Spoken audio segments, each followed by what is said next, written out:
Everyone, this is Tim from Your Six Tech. Today in this video, I'm going to show you how to enable 120 FPS on your PlayStation 5. So just on the home screen here, what we want to do is go up to the top, go to Settings, and scroll on down to where it says Screen and Video. Under Video Output, let's go to the right and go on down to the option for 120 Hertz output. So we can just set this to automatic. And once we have that turned on, if our TV supports 120 Hertz, well, we should be able to get it, but we have to double check some additional settings. So we can go to the current video output and you can see I'm only limited to 60 Hertz right now. So my TV isn't supporting it.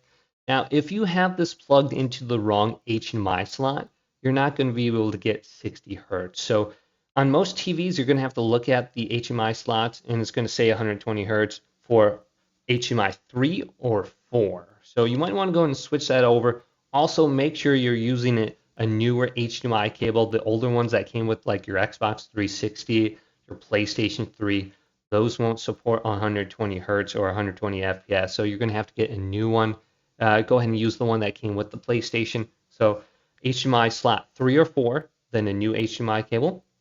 And then we can back out under here and scroll on down to Save Data and Game App Settings and go to Game Presets and switch this over from resolution mode or game default and go to performance mode. Okay, so our TV supports it, we have the correct equipment, and all the settings are good.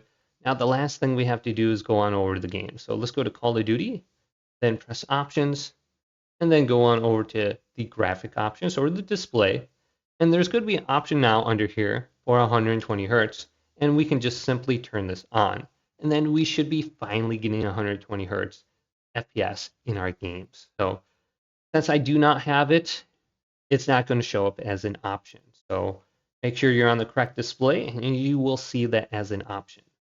So hopefully this quick little video did indeed help you out. If it did, leave it a big thumbs up and subscribe my channel down below for more tech out videos coming up next on Your Six Tech.